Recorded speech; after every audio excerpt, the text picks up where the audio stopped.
North Korea has made what is for them a stunning admission that they have taken massive casualties in their war against Ukraine. But just how is the North Korean government spinning this as some kind of great victory for the people? And what does it mean for the future of North Korean involvement in the Ukraine Russia war?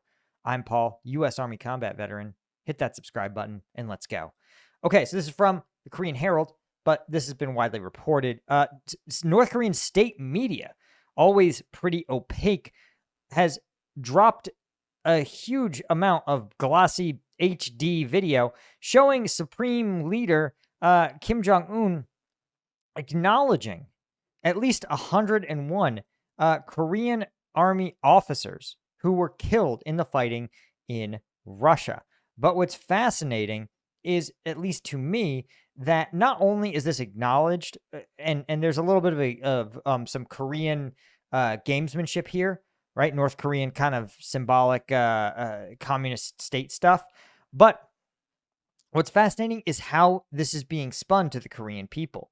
Because remember, it's one thing to say, "Hey, the Korean army." Remember, the popular narrative of North Korea is that they tell their people, "Listen, you actually are in a prosperous country, and that if you were to move to one of these Western nations, you would be subject to unbelievable, impossible poverty." And we Koreans are constantly defending against the entire world, launching constant global onslaughts against us. So this idea that the Korean military went overseas to conduct combat operations and took substantial casualties is kind of a head scratcher. So you can see that Supreme Leader Kim Jong Un has again dropped a bunch of these photos. Let's see if we can find more of them. Here is him presenting posthumous awards to the North Korean soldiers who were killed in the fighting. But you can also see, and I've heard from at least one analyst, but I can't verify this because I don't know enough about the North Korean military, that reportedly these are all officers. And one takeaway also in a lot of these one-party states, particularly kind of Soviet and inspired one-party states, is that not everyone is a member of the party. The party is a cadre of people that make up about 1/3 of like eligible voters. And generally, these are the 1/3 from which are drawn the higher tiers of economic and bureaucratic strata and authority figures. So in all likelihood, if you are an officer in the Korean People's Army, it is or the DPRK's military, it is a given that you are a Communist Party member, a member of the North Korean Communist Party. And that I think is really important because, again, it would make sense that you would honor the officers killed and you would honor, therefore, the Communist Party members who were killed in this fighting, right? Doesn't mean that the other ones aren't going to receive some kind of tangible benefits from their families or to their families, but obviously they're not going to be honored in this like a little bit over the top ceremony, right? You can see all of these Korean uniformed military members, right? Some in fatigues, some in dress uniforms. You can see family members. Kim Jong Un really, really leaning heavy into the tearful, pained expression of the kids of those who were killed. Now, North Korean state media doesn't report the actual dates of the ceremony or anything like that. Right. There was, of course, lots of video and photographs released of him, hugging the family members, as we pointed out, sort of really making a show of kneeling at the photos and placing medals on each one. Right. And the idea was, of course, the message that Kim Jong Un does not send the Korean military to fight and die lightly. And I think right, Kim also gave awards to soldiers personally. You can see in the photo here, even hugging them. You have to think, I mean, this is the first time the Korean military has had combat losses in nearly a century. And so this is a hard spin, right? For, again, Kim Jong Un, for a bunch of reasons, right? Because it's a combat loss in a in a conflict which North Korea is not a party to, right? And in fact, it's not one they even have a clear existential issue.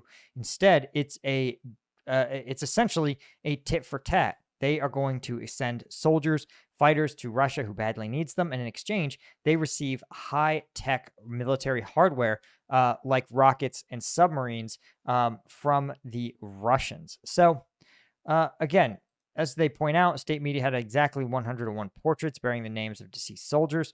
Again, this is almost certainly this one nice round number. Definitely not exhaustive. In fact, South Korea's spy agency said that there was likely around 600 deaths and around 5,000 total casualties. That's of the 15,000 troops dispatched. So at that number, again, you're talking about 1 in every 30 North Korean troops sent to the front line was killed again, over the course of 2 deployments. Right now, in his speech, there's some interesting turns of phrase here. Again, it's translated into English, so take it with a grain of salt. But Kim said, the reality that we can now meet the noble figures that only through the photographs on the memorial wall, those who dedicated their precious lives for great victory and glory, right? Makes us heartache and fills them with bitter pain. So it's interesting. They gave their lives for great victory and glory. So, which is kind of interesting, right? Glory, of course, the like martial glory or like the prestige of North Korea.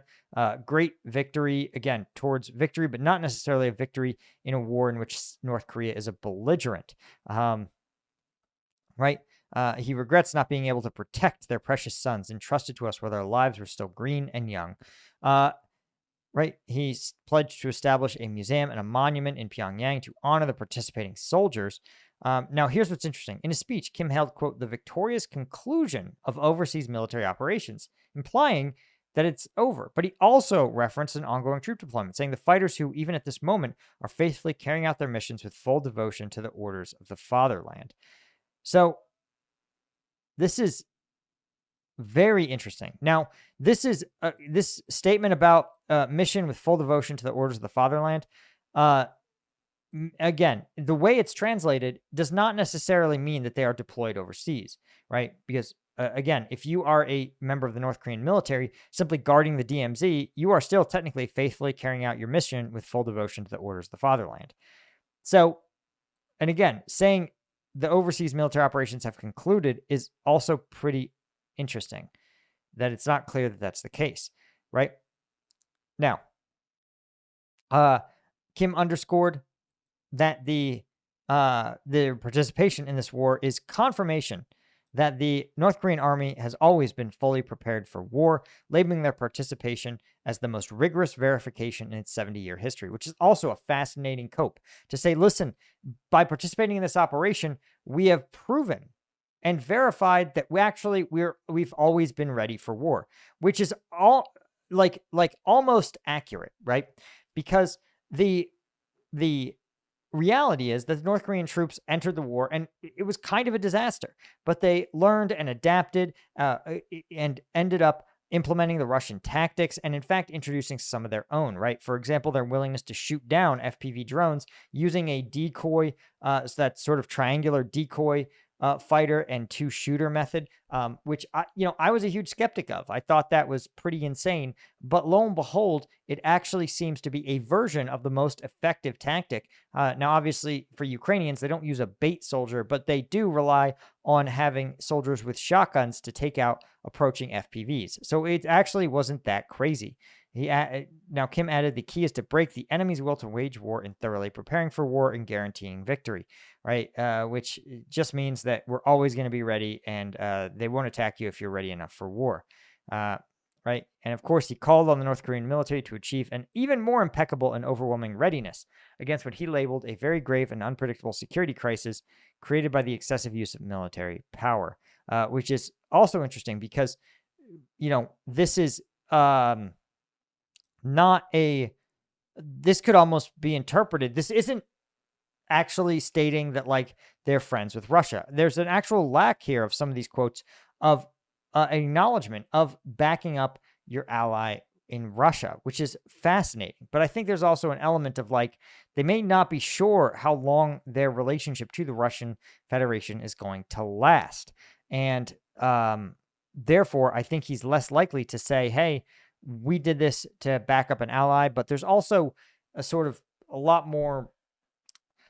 There's something idiosyncratic here, right? Because we've heard from other sources, for example, that the North Koreans have a real obsession with like the North Korean racial purity. Even in many cases, kidnapped Japanese citizens or even kidnapped South Korean citizens are not allowed to intermarry with North Korean born citizens. And so they are oftentimes, when they're kidnapped, forced to marry other kidnapped foreigners, which sounds insane to us. But it may be a case of part of the ideology of Kim is to create this like North Korean is best Korean, North Korean is ethnically best Korean. And so once you adopt that, it makes it hard to say, oh, well, we have to back up our allies, even though we're intrinsically their superior. And so that may be why he's being so oblique about willing to say, hey, Russia is our friend. We're helping our friend. We have a long history together. That's something that we would do in the West, where we'd be like, listen, the Russians are just as they're just the friends we haven't made yet, right? We'd be willing to say, hey, we back up our allies because that is what Americans do. But that's because America doesn't have this like ethnic racial superiority complex that's sort of baked into its state control, despite what and some turbo like terminally online loser on Twitter might tell you. This is just a really perplexing story at best. But does it mean that the North Korean troop deployments are wrapping up? That is kind of the million-dollar question. And I'm not sure I have an answer for you. This is really hard to read. And again, there's a reason North Korea is called the Hermit Kingdom. And it's not because they're the only totalitarian dictatorship. It's because of shit like this. We don't really know. Are they going to continue their troop deployment to Russia? Are they going to expand their troop deployment? Is this part of an operation to sort of normalize this? Remember, these soldiers didn't have to be acknowledged at all. They weren't acknowledged, in fact, for months and months and months. And it was actually part of the Russian and North Korean information operation to promote this narrative that there was no North Korean troop deployment. Remember, there was a time where that was like a narrative that showed up in YouTube comments on my own videos in some cases, that there was no North Koreans at all. So why reveal it? Why out yourself as doing it? And then why say that it's already over, that this was a one-time event and not an ongoing deployment? It's really fascinating. It is really, really interesting and really hard to discern what is true. Thanks so much, guys. Remember to hit that subscribe button and, of course, become a member at combatvetnews.com. This is the best way to support me, keep me and the team independent, able to do this every single day, honestly, and speaking truth to power. Plus, you get access to uncensored combat footage, oftentimes sent to us straight from units on the front line. Huge thank you to our Colonel tier members at Combat Vet News, guys like Thomas Anderson, Dan Cochran, Jalen Gow, Officer Murley, Deborah Oppenheimer, as well as all of our Lieutenant tier members. We couldn't do this without you guys. I'll see you in the next one. Cheers.